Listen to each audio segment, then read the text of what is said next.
Name? Francis Dallas Hunt. Okay. And what's your birth date? April 21st, 1924. Okay. Where did you grow up? Here in Griffin. We moved, I was born in Caudill, Georgia, and we moved to Griffin when I was 2 years old. Okay. So you've been here a long time. Yeah. And tell me, walk me through your service years. Did you enlist or were you drafted or what? What? Did you enlist in the Army or were you? I was drafted. Okay. What year was that? What year? 1943. Okay. And But Fort McPherson, Georgia. is that where you had basic training, or Basic training was at Camp Wheeler, Georgia, on the 37 millimeter anti-tank guns. I know that you were a corporal. Yeah. I guess when you finished up, but what unit did you serve in? 34th Division, 168th Infantry. Okay. And kind of walk me through all the places you went from, basic training. Well, when I left basic training, I had 10 days at home, and went to Camp Gilman. Wait a minute. Oh, shoot. Fort Meade, Maryland, I went. Okay. My son served there. Huh? My son served there. Yeah. In the Marine Corps. Yeah, I was there, and then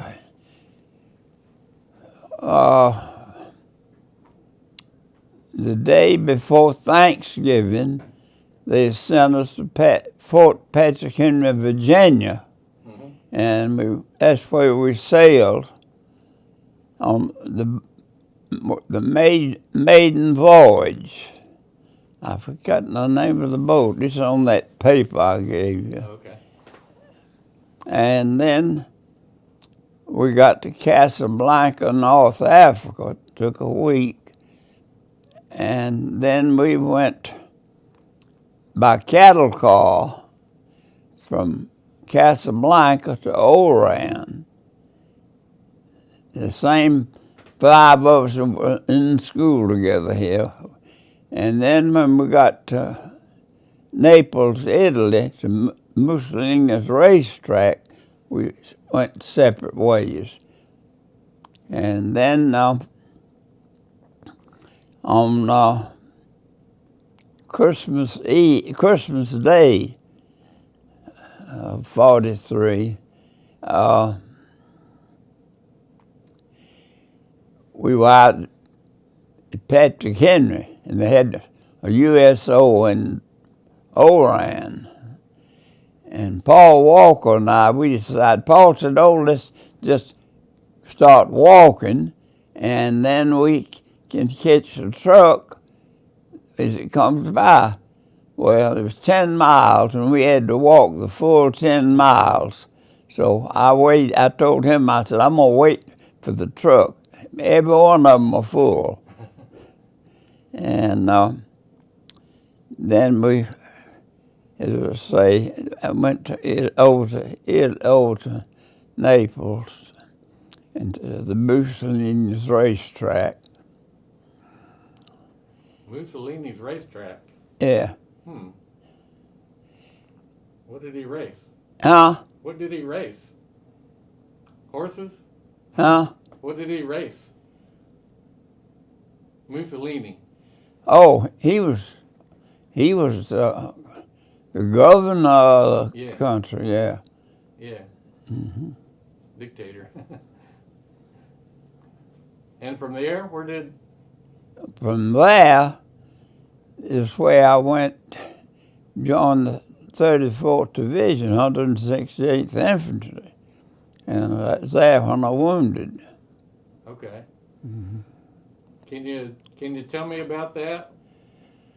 Well, we were fighting, and we started up to the monastery up that way, and then the shells got us. The last day of January of 1943,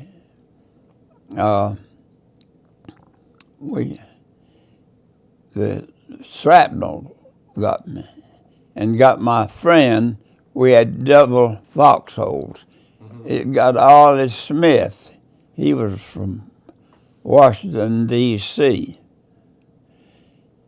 And then after we were wounded, I went back to the field hospital, and Dr. Shapiro of Chicago operated on me, and I was there a week, and then I was 7 months in the Catholic hospital at Securta, Italy. And then I came back to Naples and came home to New York. And then had 10 days at home, and then we went to Miami Beach for 10 days, and then I went to Opelika, Alabama, to prison of war. I was there about 30 days, and then I was at Fort McPherson, Georgia, in the Separation Center for several months, and then they needed to make one at Gordon. And they took two out of each section, and they went to Florida, Camp Blandon, or there, and I asked for Camp Gordon, and I was there the rest of the time that I was in. So, was that like 1945? Yeah, I got out November the 6th or 8th, 1945. You told me a little more detail earlier when you were wounded. Can you share that again about you were in the foxhole? What was it? You know, that was a big battle at Monte Cassino. Well, it was like being. We had to make you couldn't dig down. You had to build them up, and there were two people to the foxhole, and one was supposed to be sleeping and one awake. Okay. And then the shrapnel got about 5 o'clock in the morning. It was still dark, right? I guess it was still dark at that time. Oh yeah, it was dark. And then we started back to the field hospital, and we had to swim the Repeater River in January or December. So you were wounded in the leg or the back? The back. Your hip area? Hip area, yeah. I was on my stomach. Where was your foxhole buddy? He was wounded in the legs too. Okay. But his wasn't quite as bad as mine. But even wounded, you had to walk back? Yeah, he and I both. One of the officers said, "We'll send for you." I said, we'll just start on back. But no, but the nuns were very good. Sister Serafino was the one that waited on. There's 100 people in the ward, and if you'd been there in the length of time, every afternoon they'd bring you water or Coca-Cola. And the boy in the bed next to me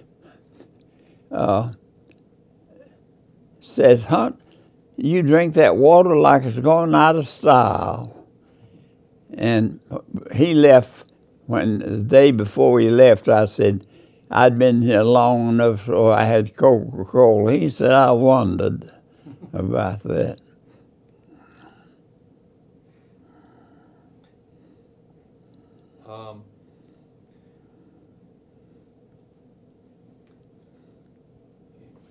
Hang on just a second. Mm-hmm. Let me turn this light back on. It goes off by itself.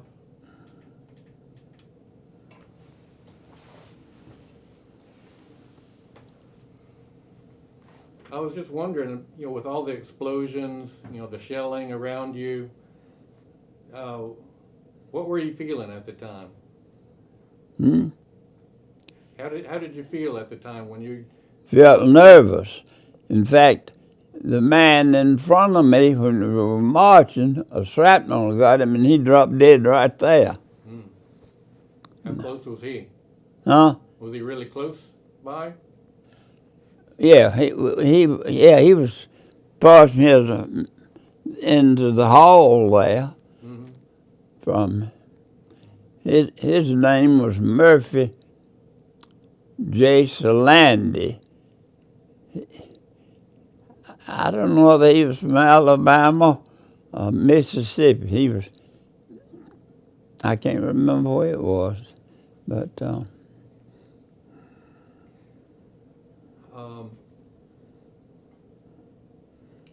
when you were wounded, and that's when you guys swam across that river in that picture? yeah. Well, a friend of mine, Andrew Blake here in Griffin, went to Italy, he and his wife on a trip, and he took the picture of the Repeater River and brought it back to me. Okay. Did it look familiar? Yeah. Well, it was rain. It rained most of the time. That's what time of the season. But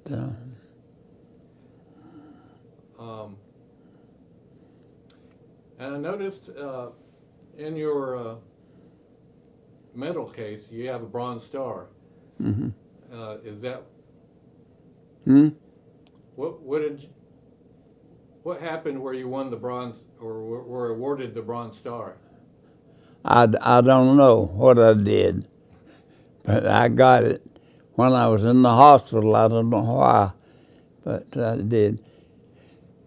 The lieutenant brought the Purple Heart to my bed in the ward there, and it was on Thursday afternoon. At about 3 o'clock in the afternoon, presented me with it.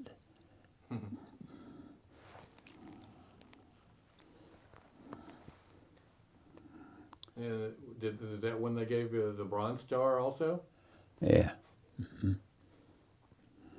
Okay. Well, tell me, so after you were discharged, I'm going to jump ahead a little bit. You came back to Griffin? Yeah. Mm-hmm. So what did you do then? Well, I went to the University of Georgia for 2 years, and my grandfather had the Buick agency and caught ill before World War One. And in 1926, he had a chance to come to Griffin. And we sold everything in the General Motors line except Chevrolet. And after 2 years, he was getting older, and he thought it best I'd come home and work in the family business. So I did that, and then I got out of that in February of '68. And then that fall, I went to work for the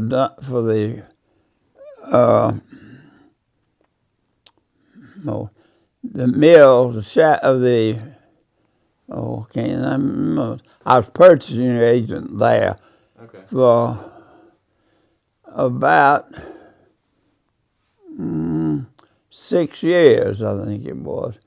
And I had a heart attack, and if the goods didn't come, you were under a strain all the time. And I had a heart attack, and my doctor told me, said, if I wanted to live, you better quit and do something else. So then I didn't do anything for about 3 years. And then I was an accountant, and I did the accounting work for the Griffin Elks Lodge number 1207, and I was the secretary of the lodge for 52 years. Wow. And then that's the last thing I did. Well, tell me about your family. Tell me about your family. I never married. You didn't? No, I was one of 4 children. My 3 sisters are on the wall back there. Oh, okay. And no. And you told me that you had this house built right after you came back from the war, and been here ever since. Mm-hmm. 74 years. Yeah. That's remarkable. Yeah. In other words, I've been other than the Shepard family down here and the Blake family way on down, I've been the longest to live in the home that they built. Man, yeah. Well, you got a pretty area. I love the street. Yeah. And well, I just wanted to say thank you. You know,